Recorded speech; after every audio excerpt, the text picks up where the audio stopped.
이사야서 43장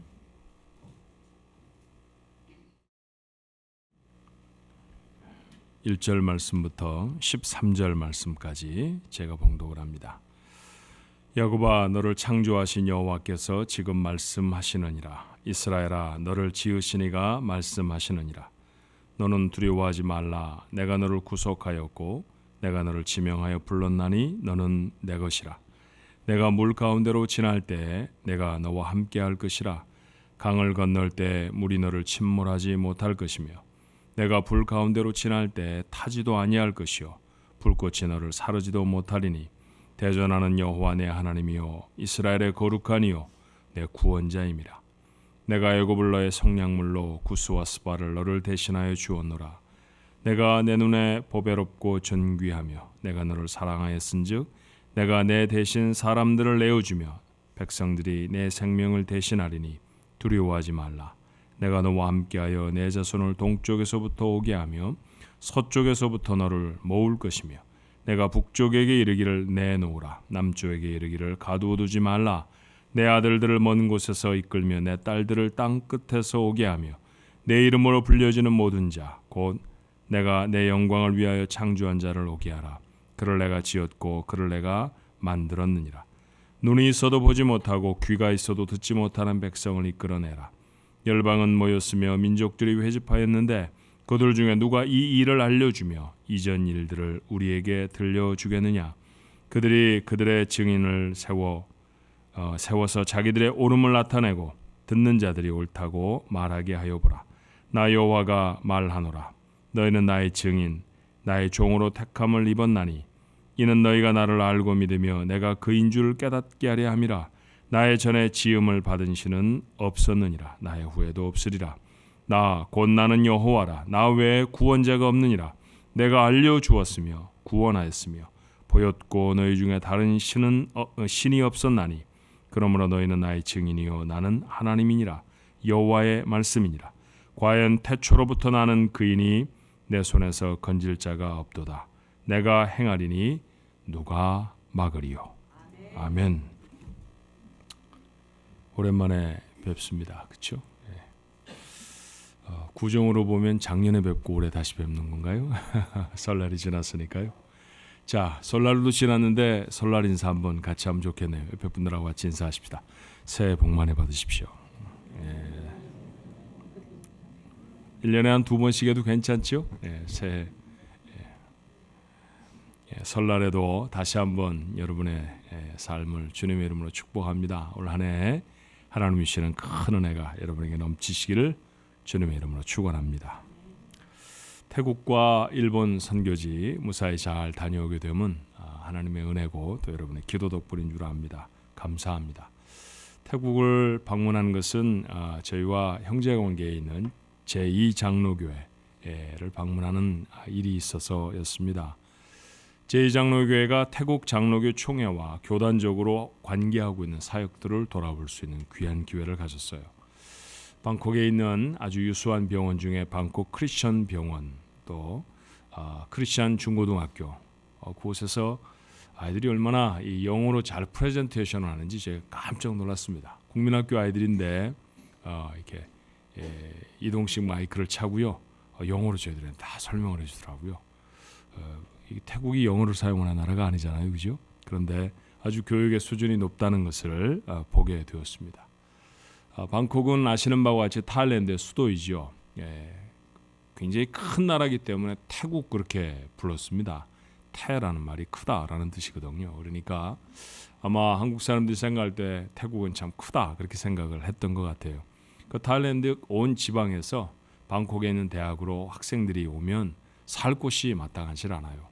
세계적인 도시이기 때문에 물가가 상당히 비싸고 주거비가 많이 높기 때문에 대학생들이 특별히 학교에 다니기가 어렵답니다. 그래서 이 제2장로교회가 관여하고 또 총회가 관여해서 지방 대학생들이 머무를 수 있는 기숙사를 만들었더라고요.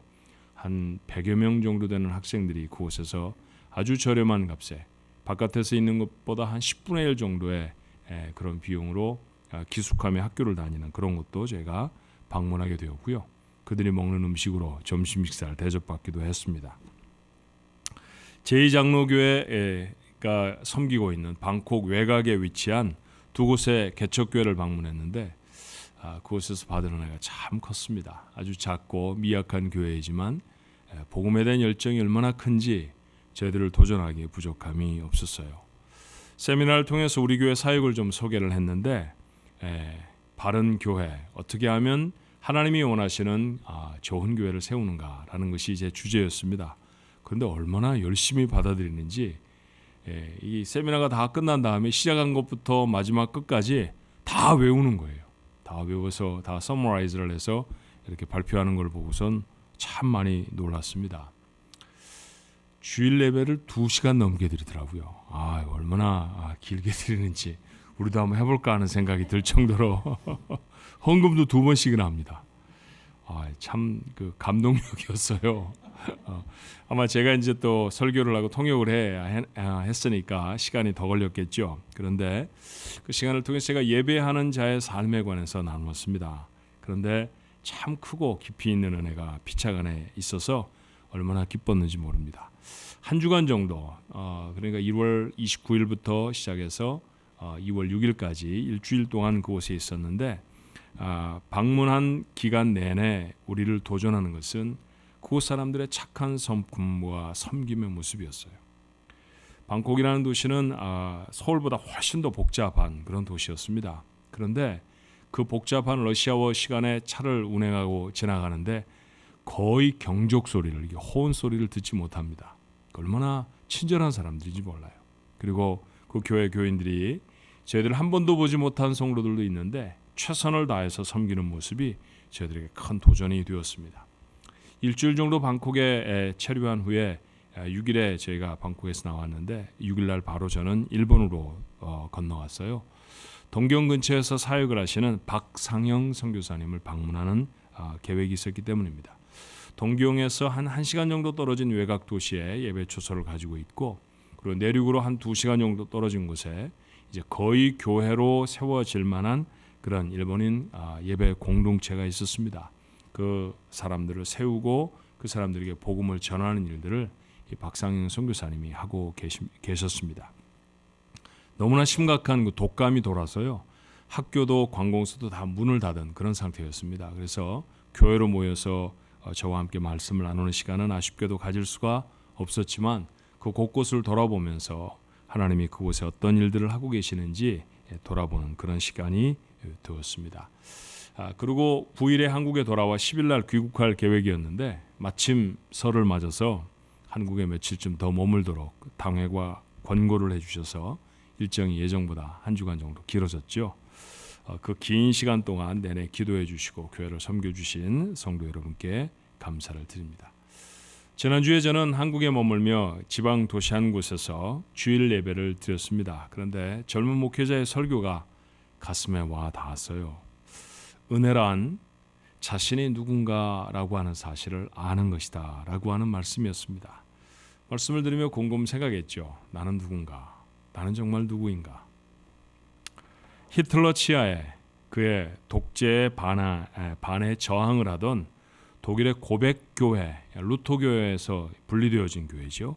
그 고백교회에 본 회퍼라고 하는 걸출한 신학자자, 목회자가 있었습니다.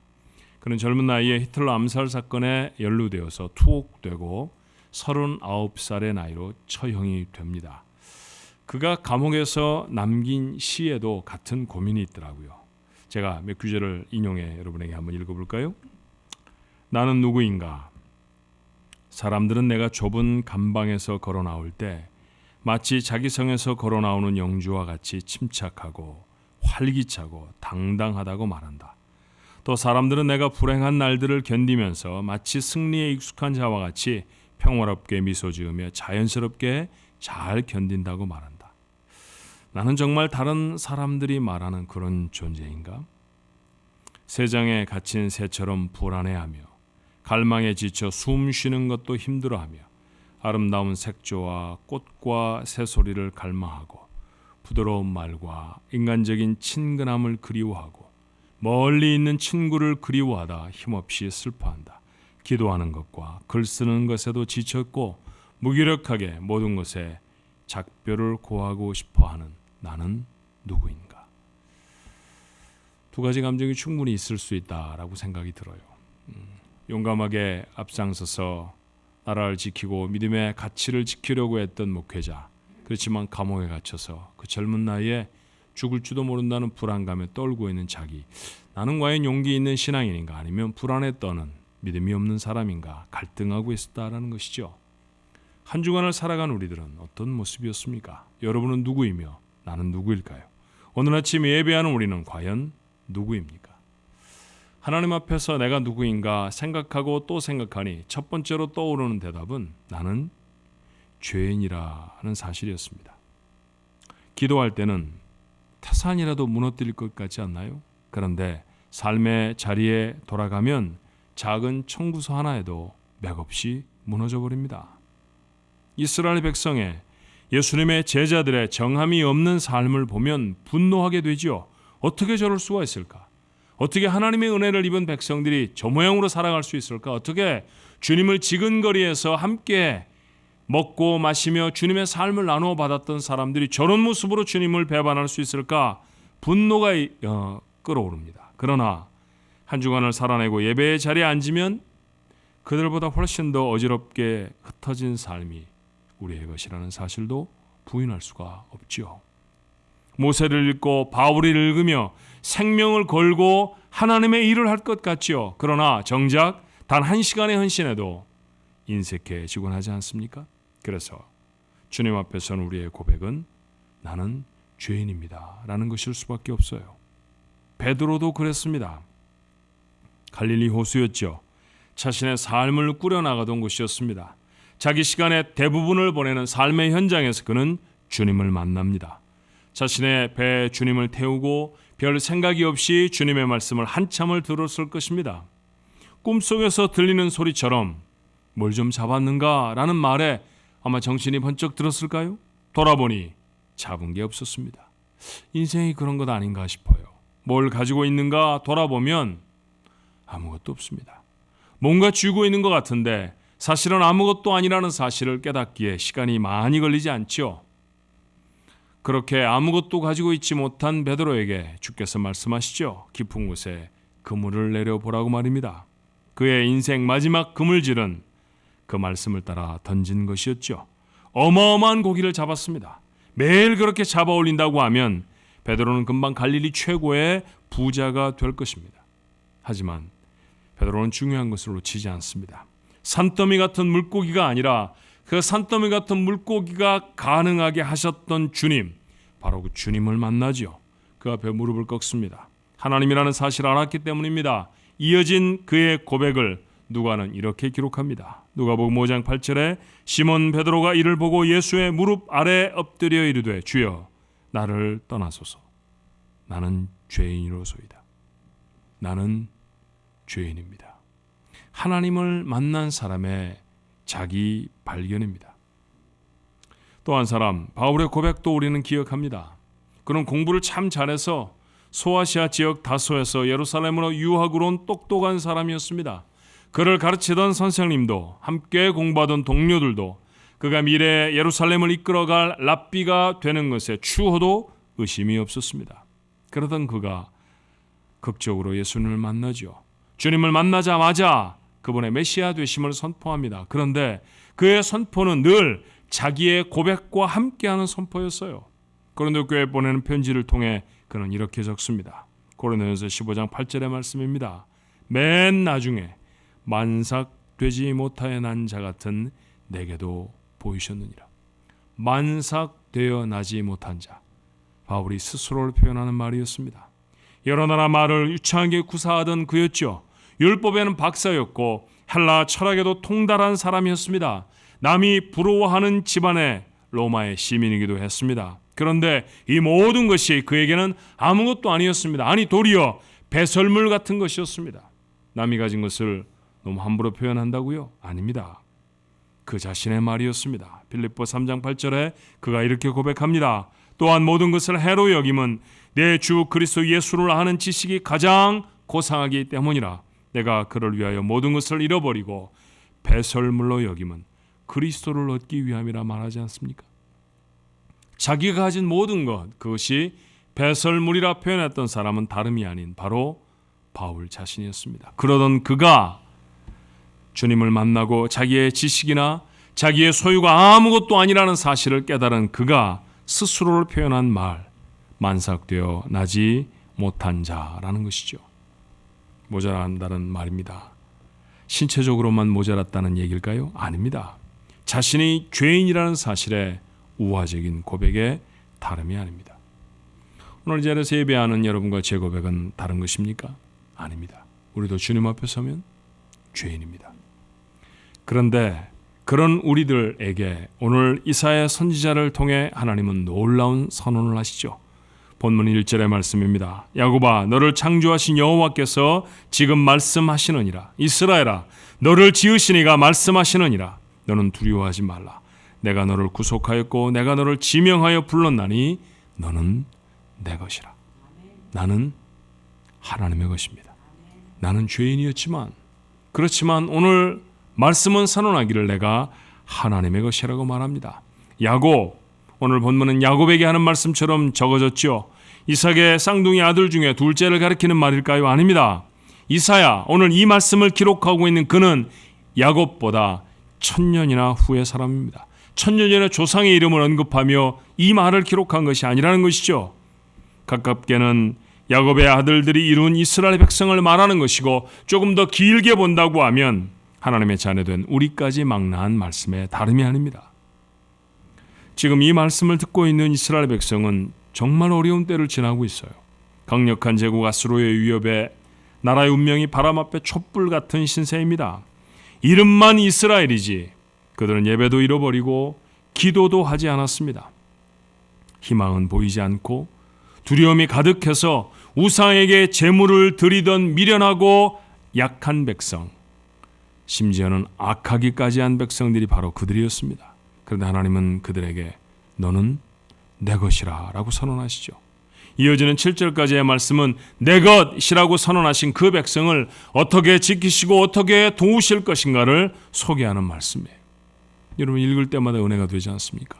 내가 너를 지명하여 불렀나니 너는 내 것이라. 힘들고 어려울 때마다, 우리가 어떤 문제 앞에 설 때마다, 좌절과 시련이 우리에게 찾아올 때마다 열어 읽으면 우리의 뱃속 깊은 곳에서부터 솟아오르는 능력을, 힘을 느낄 수 있는 감사한 말씀입니다. 우리도 하나님 앞에 늘 실패하고 잘못 살아가는 사람들이기 때문에 이 말씀이 더 은혜가 되죠. 크고 작은 문제에 믿음을 잃어버리고 하나님이 아닌 세상을 의지하던 부끄러운 사람들이기 때문에 그래도 너는 내 것이다 라고 하는 하나님의 선언은 송구하고 고마운 말씀입니다. 그렇습니다. 하나님 우리의 허물과 부족함에도 불구하고 변함없이 나를 하나님의 것이라고 부르십니다. 하나님의 의지는, 하나님이 너는 내 것이다 라고 부르시는 그 하나님의 의지는 내 행동 하나, 내 말 한마디, 부끄럽기 그지없는 내 삶에 좌우되는 것이 아니기 때문이죠. 하나님이 하신 일에 달려 있습니다.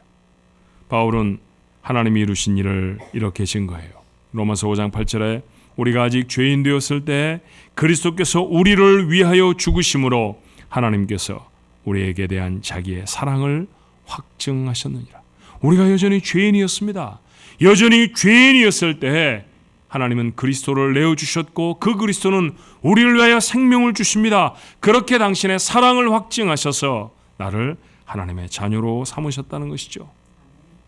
하나님은 그렇게 값을 치르시고 나를 자기 것으로 삼으셨습니다. 하나님에게 있어서 하나밖에 없는 예수 그리스도보다 더 소중한 것이 어디에 있습니까? 그런데 그 주님을 주고 우리를 사셨다고 하면, 그 주님을 잃어버리고 나를 건지셨다고 하면 가장 귀한 것과 바꾸셨다는 얘기죠. 그렇게 바꾸신 나 결코 잃어버리지 않으시겠다는 말씀입니다. 자신의 존재에 갈등하던 보은회포 목사도 자신의 고민을 이렇게 맞춰요. 나는 누구인가? 이 고독한 물음이 나를 비웃는다. 하지만 내가 누구이든 간에 오 하나님, 당신은 아십니다. 나는 당신의 것입니다. 죽음 앞에 서서도 그가 당당할 수 있었던 까닭은 자신이 하나님의 것이라는 사실을 알았기 때문입니다. 내 믿음의 연약함 때문에 의심하지 마십시오. 내가 행했던 부끄러움 삶 때문에 절망하지도 말아야 합니다. 나는 결코 변함이 없이 영원히 하나님의 것일 줄로 믿습니다. 이 말씀을 나누며 여러분이 오해하지 않았으면 참 좋겠습니다. 죄를 지어도 믿음이 연약해도 하나님이 나를 내 것이라고 선언하시는 까닭은 그렇게 살아도 괜찮기 때문이 아니라는 것이죠. 지금 한국에서는 겨울 올림픽이 한창입니다. 몇 년 동안 기량을 갈고 닦았던 훈련되어진 선수들이 경기를 치르죠. 잘해서 메달을 따는 사람도 있고요. 실패하고 넘어지는 사람도 있습니다. 특별히 얼음판, 눈 위에 이런 곳에서 하는 경기이기 때문에 대부분 실패는 넘어지는 것이더라고요. 그 높이 날아올라서 보통 사람 같으면 가능하지도 않은데 공중에서 몇 바퀴를 돌고 그 다음에 그 날카로운 스케이트 날로 얼음판에 사뿐히 내려앉는 걸 보면요, 감탄이 저절로 나잖아요. 그런데 사뿐히 내려앉는 사람만 있는 것은 아닙니다. 엉덩방아를 꽝 찍기도 하고요. 나가 떨어져서 벽에 선수들을 보호하기 위해 쳐놓은 그 장벽에 가다가 처박혀버리는 사람도 있습니다. 우는 선수들도 있죠. 그렇게 슬퍼하며 실패한 선수들이 자기의 벤치로 돌아오면 그를 가르쳤던 선생님들이, 코치들이 뭐라고 말하던가요? 어깨를 대부분 다 다둑다둑거려줍니다. 그리고 가까이서 듣지는 못하지만 입모양을 대충 보면 이렇게 말하는 것 같아요. 괜찮아, 괜찮아, 괜찮아. 무슨 뜻이에요? 다음에 또 실수해, 그 뜻입니까? 다음에 또 나가 떨어지면 돼, 다음에도 또 넘어지라고, 그런 얘기일까요? 아닙니다. 괜찮아, 괜찮아, 그 이야기는 다음엔 잘할 수 있어, 다음엔 넘어지지 않을 수 있어, 격려의 말입니다. 이것이 칭찬이 아니라 격려라는 사실을 아는 선수가 다음 시합에서 실패를 극복합니다. 믿음의 싸움도 마찬가지가 아닐까요? 말씀 한 자락 마음에 담았다고 평생 죄를 짓지 않는 경우는 거의 없습니다. 우리 범죄의 자리에서 하나님은 이사야에게 말씀하셨듯이 다시금 확인하시죠. 괜찮다. 넌 여전히 내 것이다.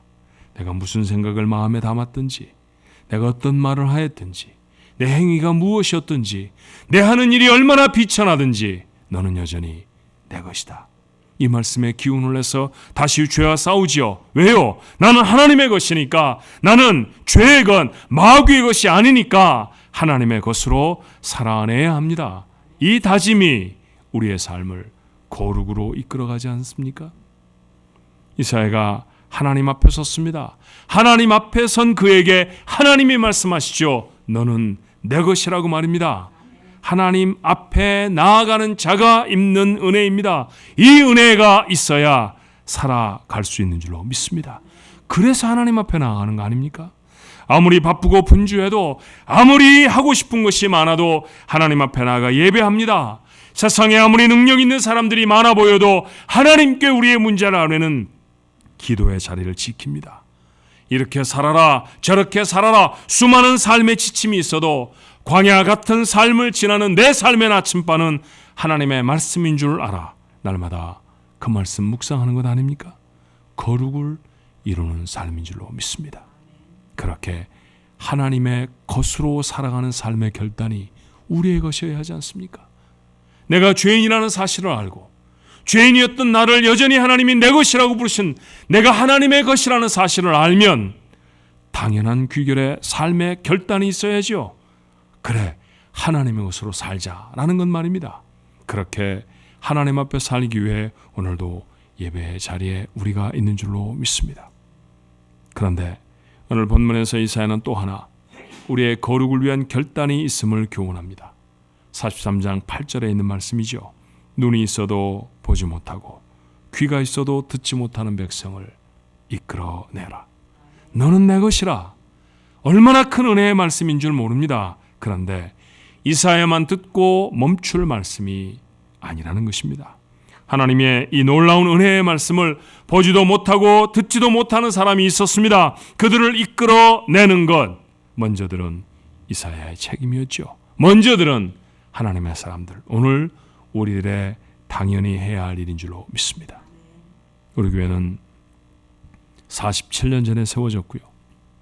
우리와 자매 결연을 맺은 방콕 제2장로교회는 140년 전에 세워졌습니다. 삼은 오랜 시간 전에 하나님이 내 것이다 라고 하시는 말씀을 들은 사람들입니다. 함께 만나 고민하는 것이 무엇이었을까요? 아직도 그 목소리를 듣지 못한 사람들이 있다는 것 아닙니까? 아직도 그 사실을 보지 못하는 사람들이 우리 주변에 있다는 사실을 우리가 알기 때문입니다. 어떻게 하면 하나님의 사람들을 구원해내는가 하는 것입니다. 방콕에도 샌프란시스코에도 하나님을 알지 못하는 사람들이 있습니다. 여러분이 한 주간 동안 부대끼며 여러분의 삶에 지나쳤던, 삶에 담았던 사람들 중에도 아직도 이 소리를 듣지 못하는 사람들이 있습니다. 그들 중에 누군가는 자신도 하나님의 것이라는 사실을 알아야 할 사람들입니다. 어떻게 해야 할까요? 우리가 그들에게 나아가야 하는 것 아닙니까? 이사야는 하나님의 안타까운 심정을 이렇게 기록하죠. 본문 12절의 말씀에 내가 알려주었으며 구원하였으며 보였고 너희 중에 다른 신이 없었나니 그러므로 너희는 나의 증인이요 나는 하나님이니라. 여호와의 말씀이니라. 너희가 나의 증인이 되어다오. 하나님의 부탁의 말씀입니다. 이 말씀에 응답하는 자, 하나님의 것으로 사는 사람입니다. 거룩을 이루는 사람이 될 줄로 믿습니다. 비행기를 타면 갖는 몇 가지 베네핏이 있습니다. 비행기는 사람이 어딘가에 이동하기 위해서 사용하는 물건 중에 하나인데 가장 고가를, 가장 값을 많이 지불해야 태워주잖아요. 그런데 세상에 가장 괴로운 탈 것 중에 하나입니다. 가능하면 자동차를 타지 비행기는 안 타고 싶어요. 그죠? 꼼짝 못하고 좁은 공간에 갇혀서 10시간, 13시간을 갇혀서 오려고 하면요. 정말 주리가 틀립니다. 그런데 그곳에 갇혀 있으면서 갖는 베네핏 중에 하나는 영화를 볼 수 있다는 거예요. 몇 편쯤 영화를 보게 되잖아요. 그죠? 예, 저도 몇 편쯤 영화를 봤습니다. 눈이 따끔거리는데 저는 보통은 비행기를 타면 잠을 자지 못하니까. 제가 세상에서 가장 부러운 사람은 비행기를 타고 잠을 드르렁드렁 내릴 때까지 자는 사람이에요. 이야, 얼마나 부러운지 몰라요. 기껏해 1시간, 2시간밖에 잘 수 없는 저에게는 부러운 사람입니다. 그러니 나머지 시간은 뭘 해야 하느냐 하면요. 눈을 부릅뜨고 영화를 봐야 합니다. 그렇게 보던 영화 중에 하나, 괜찮은 영화 하나가 걸렸어요. 예, 덩케르그라는 영화였습니다. 무슨 제목이냐고요? 사실은 영어로도 발음을 이렇게 하면 안 되고 불어로는 더더군다나 더 이렇게 발음하면 안 된다고 해요. 덩케르그라나 뭐 어쩌다나 뭐 그렇게 말하는데 어떻든 그런 비슷한 발음의 영화였습니다. 2차 대전 초기였던 1940년 5월에 프랑스의 덩케르그라고 하는 해변에 독일군에 의해서 영국군과 프랑스군이 갇혀버렸어요. 고립되어 버렸습니다. 포위가 된 것이죠. 자그마치 40만 명이나 되는 사람이었습니다. 이들을 구출하기 위해 구출 작전이 펼쳐집니다. 그런데 그 작전을 성공적으로 수행할 수가 없었어요. 영국군은 이 작전을 수행하며 비행기만 177대를 잃어버립니다. 수송해야 될 호위함 10척을 바닷속에 수장시켜버리죠. 할 수 없어서 처칠은 사령관들에게 그런 명령을 내려요. 그들 중에 최소한 4만 명은 구원해내십시오. 여러분 40만 명이 갇혀 있는데 4만 명은 구원해내십시오 라고 하는 말을 명령으로 주었다고 하면 이 작전이 얼마나 불가능하게 어려웠다는 사실을 우리가 알게 되지 않습니까? 10분의 1밖에 되는 사람밖에 구원받을 수가 없었다는 것이죠. 그런데 이 소식은 이 프랑스와 영국 해안 근방에 있는 마을에 속히 알려지게 되어졌습니다. 군인들이 구원할 수 없다고 하면, 군인들이 구출해낼 수 없다고 하면 우리라도 한번 달려가 보자 라고 해변가에 있는 어부들이, 해변가에 있는 사람들이 앞을 다투어 자기들의 배를 타고 그리고 덩케르크 해변으로 몰려듭니다. 수천 척의 민간 선박들이 동원되는 것이죠. 요트도 있었고요. 고기잡이 배도 있었습니다. 조그만한 사람들을 몇 사람밖에 태울 수 없는 그런 나룻배와 같은 그런 배들도 있었습니다. 그런데 여러분 놀랍게도 이 배들이 동원되어져서 군인이 구원해내지 못했던 병사들 33만 8,226명을 구출해냅니다. 어마어마한 일입니다.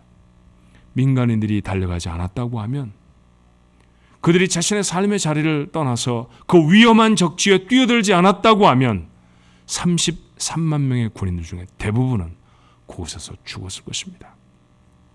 만약 적지에 우리의 국민이 고립되어 있다고 하면 어떻게 해야 하는 것일까요?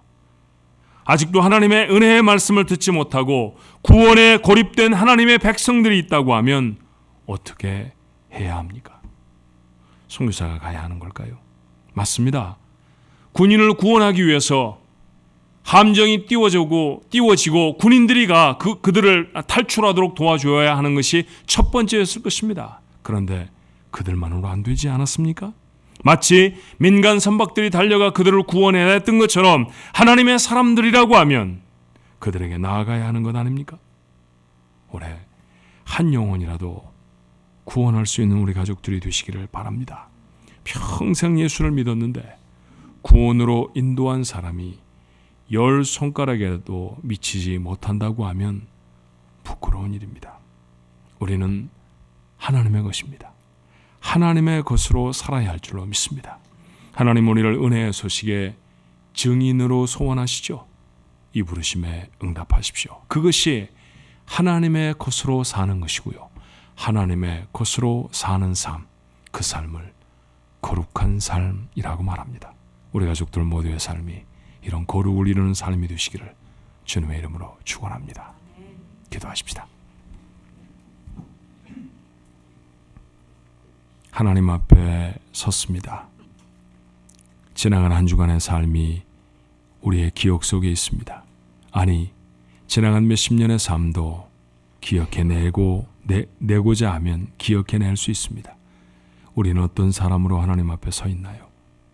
우리는 과연 누구입니까? 아무리 생각해도 하나님 앞에 저희는 죄인입니다. 그런데 황송스럽게도 감당할 수 없게도 하나님은 우리에게 그래도 넌 내 거다 말씀해 주셨습니다. 아니, 이렇게 천박한 생각을 담는데도 하나님의 것이란 말입니까? 이렇게 함부로 살아가도 하나님의 것이란 말입니까? 그래도 하나님의 것이라고 말씀해 주셨습니다. 그러니 주여, 우리의 그 천박한 삶을 벗어버려야 할 것입니다. 우리의 그 죄악된 삶에 이별을 고해야 할 것입니다. 하나님의 거룩한 삶들로 하나님 앞에 다시 서야 할 것입니다. 죄와 싸우다 돌아왔습니다. 그럼에도 불구하고 우리의 삶에 여전히 죄가 있습니다. 하지만 주여, 다시 싸울 수 있는 용기를 더하여 주시옵소서. 세상에 우리의 시선을 잡아끄는 우리의 귓등을 울리는 소리들이 너무나 많이 있지만, 그러나 하나님 앞에 나아가 들어야 할 하나님의 말씀을 귀에 담고 보아야 할 하나님의 역사를 보는 하나님의 사람들이 되어지도록 은혜를 더하여 주시옵소서. 사랑이 많으신 아버지, 증인들로 부르셨습니다. 그렇습니다. 하나님의 것이라고 하는 이 놀라운 복음의 소식을 아직도 듣지 못하고 아직도 보지 못한 사람들이 있습니다. 가야 합니다.